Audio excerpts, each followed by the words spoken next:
just burn our way out of the tunnel. It's very bright outside, that's not the smoke. All right, welcome back to the R44 channel. Today we're doing things a bit different. I haven't got Dylan here. I've been given this Osmo thing to do a video very similar to a video that we've done previously on my G80 M3. Behind me is my 1,000 horsepower G80 M3. But now we're gonna do it on the G81 M3. So this is our M3 Touring behind me. It's finished in narwhal blue, which is a Nosotec color. So underneath the wrap is actually Brooklyn gray from factory, which is super cool. I've owned it since, well, we'll actually go into a bit more detail in a minute. But in this video, I'm gonna run you through a bit more about the ownership of the car, how long we've owned it, what's it like to drive, what's it like to drive it every day. So I've been using this for the whole week.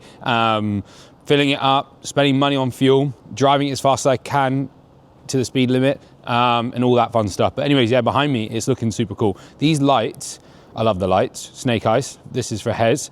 Beers and pancakes for the old Sen Cowboys, snake eyes. But beer and pancakes, right, Reese. But anyways, these are M4 CS lights, super cool, all blacked out. But yeah, anyways, let's go through that car in a bit more detail. All right, cool, just look at this.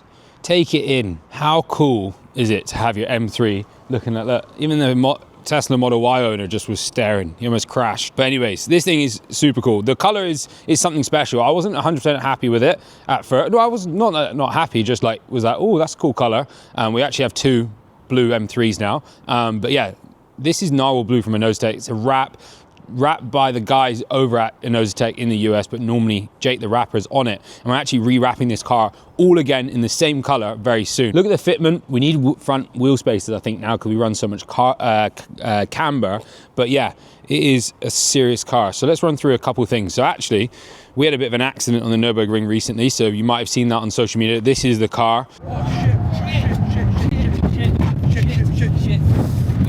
Carry it. Yes, Reese. You carry it. Yes, Reese. You carry it. Yes, Reese. You have it, homeboy. Yes. Thankfully, we didn't have any accidents. We had a little rear diffuser accident, and we lost some side skirts and a front splitter. But now we've got one of my other crashed front splitters. So without you knowing, guys, running a crash one, because they are expensive, we know that, so I'm saving up my pennies. Black Friday discount, get on it, save your money or whatever. So yeah, loads of cool carbon from MHC, which makes it really nice. The snake eyes, the Vossen LC302s, forge wheels, so not like they're hyper forged, so really nice brushed finish. Obviously I run RPXs, so I have the same problem as you guys, that my wheels look something like that, but really nice finish in there. Billet center caps, EBC brakes, front and rear. Window tints were done in America. So this car was actually built in America and then driven around America, and now it lives in the UK, but it's an American build, which is quite cool. But actually the funnest fact of all, not many people have this, but this is a full carbon replacement roof from Alpha N in Germany, and it's got these nice like lines that you find on the M3 G80 gloss black shark fin. Need to get something, Soku do something like this on our website, and we need to get this installed. I had one before, but I ended up taking it off. And actually it flew off on the highway because we didn't install it as well as we should have, pretty much. That was the long story short. And this mod, if you have an M3 Touring, go get your painter. So yeah, we're into our music, because this car used to have air ride. So you can see, I obviously drive it as intended. So it's all falling apart. But this car used to have air ride suspension. So that's been removed. This is like, when we've got nothing better to do, we're going to redesign the boot build. But for now, I'm enjoying the music. I've got my Auto Finesse wash bag. So big shout out to James and the team. Always Auto Finesse. We've even got little bottle holders there for our beers, which are nice. Andy Randall's R44 PRF plate, so that's like a R44 performance plate, quite cool. Exhaust system is a full R44 titanium, which is really nice, and then we run the R44 Sports Cat, so we'll hear this when we go for a drive. But anyways, let's have a look underneath the hood, because actually I don't show this enough. Underneath the hood of this car is actually amazing. Anybody a Yazoo lover? We got these cheap at Costco, so we're drinking them. But this, for the hood latch, is a Carbon X hood latch. So it's a billet piece of metal that replaces your plastic hood latch. And it's something you probably never are gonna care about again after you install it, but it's actually really nice. So it's got the little logo on the inside there. Whoa. But yeah, it's a nice little thing to do if you want something for your interior. I've also got these from Shift. I've actually got an LCI steering wheel. So this is a full LCI steering wheel from the 2025 model with the JQ limited edition golden wrench paddle shifters that were discontinued now. Well, they're a run of 100. We had about 20 pieces, which was cool. Black on black leather. Oi, oi. So, very, very cool engine bay, I think, personally. So, Eventuri engine cover in satin finish in matte. This is really clean. CSF, inlet manifold, billet, golden wrenches in grey. I'm a lover for golden wrenches. Don't look too loud. It just looks clean. And then these Air Max intakes. So, we've got a really cool intake solution on this car at the minute. We've got the Air Maxes from Pipercross, which cross over and go into the MMX large bore turbo inlets down inside there to the stock turbos, running a Stage 2 Plus from Tom Wrigley Performance, which, mate, it's unreal. It's really cool. We've got the Motif Reflex in there, so we're running the port injection. You've got the pressure thing, whatever in there, pressure sensor. Got the port injection rail inside there. Done all the downstairs, but we haven't got these ones. But yeah, you can see Brooklyn grey underneath. Nice job on the wrap, all the carbon. So yeah, let's jump in the car now and let's go for a drive.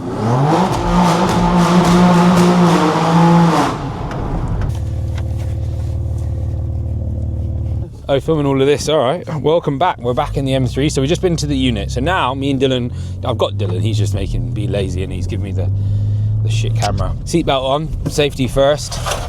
Bloody hell, Dylan, you're meant to be holding them. Watch your fingers, they're quite sharp. So anyways, we're gonna head to the MHC factory here in the UK and drop them off some side skirts that we've had delivered.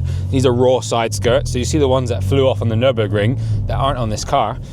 Our set is in here, and probably one of you viewing, your set might be here if you've ordered some, or if you haven't ordered some, we will have stock. We have 27 going into paint. I've got 4 here. So what we're gonna do now, go to the paint shop, well, to the factory, to the paint shop, and we're gonna drop off this, and we're actually pick up a splitter to take it to the next factory. And yeah, while we do that, we're gonna talk about the M3 Touring.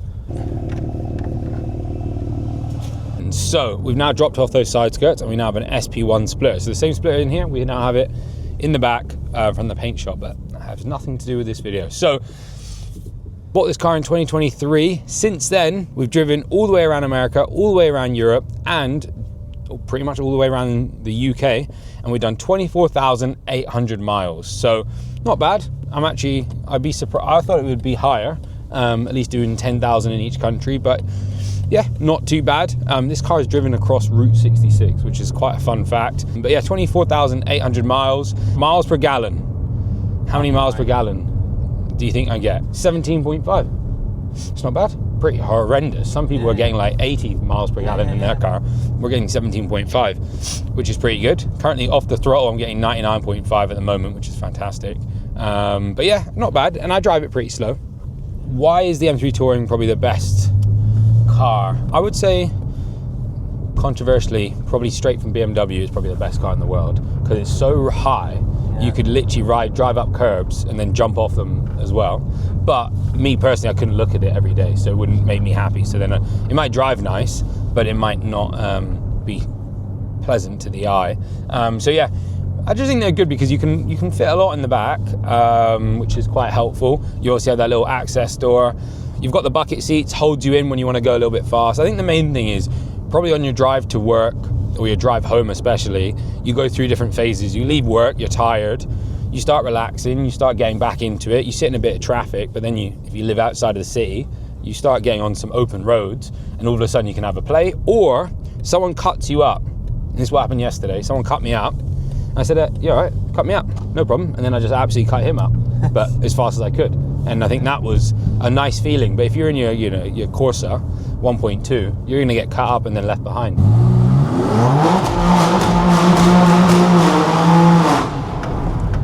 And just burn our way out of the tunnel. That's not the smoke. That's just the bright. That's our brand new 4Ss. Yeah, I think we've explained it pretty well right there. Is you could have a bit of yobness come out of you all of a sudden and have a bit of fun on a private tunnel, and just the R44 tunnel. So that's the entrance to our unit. We're now driving out of our driveway. Stage 2 or Stage 2 Plus on a G8X. What's my opinion? Personally, I'd say just go Stage 2. If you're going to go to the track and you're going to want to like personally push your own boundaries or your what you can do, then Stage 2 Plus is definitely worth it. I think also maybe if you're like commonly racing a couple friends and you are neck and neck, or your friend, let's say, has a McLaren and you just need that little bit of edge on him, and that's where you go to Stage 2 Plus. I think if you're literally never going to race someone and you never want to race someone, I recommend not doing your Stage 2 Plus, because all you're doing potentially is adding more components into your day-to-day that can potentially fail, not because of the quality or any problems with the product. It's just you've gone from 6 injectors and now you've got 12, so all of a sudden you've increased your ratios of problems. Not saying don't do it, I'm just saying that's my opinion. So don't go too overboard if you're never going to actually use it. But if you need to race that guy with a 600 LT or 488 with some, you know, some hybrids, your Stage 2 Plus is very much required, because this car literally comes alive once it's been mapped by Tom with a Stage 2 Plus, and you can put the ethanol in and stuff. So that's my opinion, really. I think for me, obviously, often racing Dylan in his M2 comp that's extremely fast, I need to have that, you know, that racer's edge on it. Yeah, Dylan asked me something, do I get a lot of attention? I think I do in this car, but you get a lot of mutual respect. A really cool M3 Touring build that we built is for James at Auto Finesse. It's a car that he bought from the dealership or whatever. He brought it to us. We said we did a set of KW Hasket, so we lowered it, and we were able to not just lower it once, we lowered it for his stock wheels, and then he's bought aftermarket wheels after. We put a low-line carbon kit on it, a Miltech exhaust, and I think that's it. And he's had that for 2+ years now. But when you see it on the road, it's a black M3 Touring. Dylan might be able to throw a photo up, but it just looks intense. It looks perfect. And I think on the road, you get a lot of respect from people that are either previous M owners or appreciate a nice looking car. So yeah, if this was bright blue and is a bit too aggressive, then no. But I think that's what makes it the ultimate car. You get a lot of respect on the road. Often at traffic lights or at the petrol station, you get compliments, which obviously makes you feel better about yourself. So let's talk exhaust systems and then brakes, I think, because I've got a noisy exhaust and I've got noisy brakes. It might not be what you want. Exhaust system is the R44 titanium paired with the R44 sports cats. I personally don't like decat downpipes. They just, especially on a G80, they just sound, obviously some cars they sound good, don't get me wrong, but I think they just sound very like raspy, just a bit too loud for a nice car. So it's pretty annoying. I think this is a little bit too loud. What I recommend personally is do just a full catback system or just a mid-pipe. The Scorpion mid-pipe, the Miltech mid-pipe, all the mid-pipes that we sell on our website are probably your best mod. But value for money. Second you start replacing your back box, it becomes very expensive. You've got to do the valve part of the exhaust. The tips are expensive. So that's what I'd recommend. But also, if you've got the money to spend, you're willing to spend it, then go for that full thing because it does look better. But yeah, I think exhaust, this is perfect for me because I just closed the valves and I've done something, well, Tom's done it for me, but with the Stage 2, with the remap software, he's turned off the cold start. So that means when I start it up in the morning, it doesn't matter that my valves are open or closed, it just sounds nice. It might sound like a nice car, whereas, you know, compare it to like other cars that we have that have cold start still, you turn it on and then you kind of got to like drive away from your house. So cold start delete is a nice way to have a nice loud exhaust. Yeah, RPXs, you might have heard in this video, you can hear like squeaking and stuff like that. That is from the RPXs, it's just what you're going to have, but we're going to use this on track. We use it on track. We use a lot of like hard driving in it.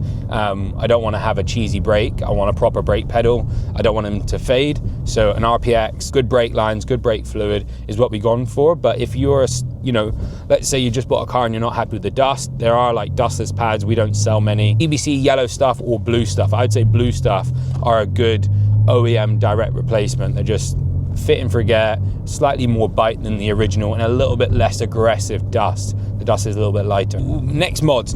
So my next mods, sadly, is most likely going to be removing this LCI steering wheel and going back to the original steering wheel, just because the original steering wheel just has a feel that I'm so used to and I finally like. When I went from an F80 to an G80, I absolutely hated the steering wheel on the G80, but it looks good, don't get me wrong, the LCI looks good. I just want it to be a little bit thinner, I just like the feel. So probably a steering wheel, so that's a D mod. I will be keeping this car, hopefully, to the day we die. This is a really cool car, it means a lot. I think when you invest this much money into a car, especially an M3, if you look at the E30 M3s now, I'm looking at a 1988 E30 M3, a white one. That car, let's say it was 15 grand from factory, it then went to £2,000. It's now selling for 50 to 150,000 pounds. So the generation, like the M cars, they do go in waves of value. Obviously the Touring was, when this car came out, I paid about £73,000 for it on the market at the time, because I bought it from the factory, but you could buy it secondhand for £100,000. Now this car's worth, I'd suspect on the secondhand market, 70k or 65. Yeah. 65 I'd say is, I haven't seen many Tourings sub 70 or maybe like high 60s. So yeah, they haven't lost crazy amount of money, but it will feel like you have if you paid 100k. But yeah, plans not to sell it. I think it's a good all-rounder. It will last, as long as you service these cars, they'll last a while. We've not had any engine issues with the S58, which is quite cool. But yeah, finally back to next mods. I might put a new set of Vossens on. So these Vossens are actually 285 by 35 by 19. I would like to get a set of Vossens in the summertime with a 295 on the rear and a 285 on the front. Staggered set, 19 with a new Vossen design. Probably still keep them dark. And I'm going to rewrap it and PPF the whole car. Will the next M3 be any better than the G8X platform? I'm young, but I have driven majority of all the M3s that are available now, and this has got to be the most ultimate everyday. I think the F80 is the best driving one, and the E90, but I'd say the F80 is the best driving one because it's a lot, I'd say a little bit more reliable. I feel more okay smashing it around the track and it to drive me home. The next one won't be as good. I think they're gonna have the EV motor. I think the safety functions are going to get worse. I already hate the big dash M3, so if I was to choose an M3 G8, I'd have one with the 2 small dashes, less safety features, and that's mainly just like dings from the speed warnings. So I think the next M3 will have so much safety features going into it, plus a hybrid motor potentially. It might just kind of kill that rawness. The F80, you can literally drive in the back of someone, it wouldn't even know you did it. Compared to the M5's just got so much technology and warnings, you can't even drive it. You can't even reverse it into a parking spot because it thinks you're going to crash, so it just jams the brakes on. It might drive amazing, it might be faster, but I think the technology and the plastic, the materials BMW use, I love BMW, but the materials are getting worse and worse. I hope you've enjoyed it. I've just been waffling on about my M3 Touring, but that's my honest opinion.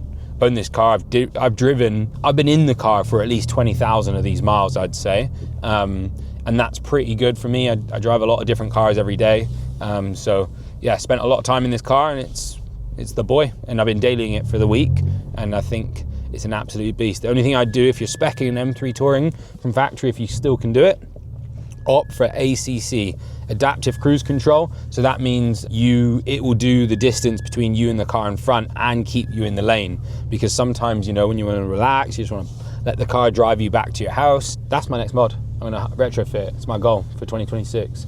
Retrofit ACC, because this car, we do too many miles in it, especially next year. I'm sure we'll be still munching miles in it.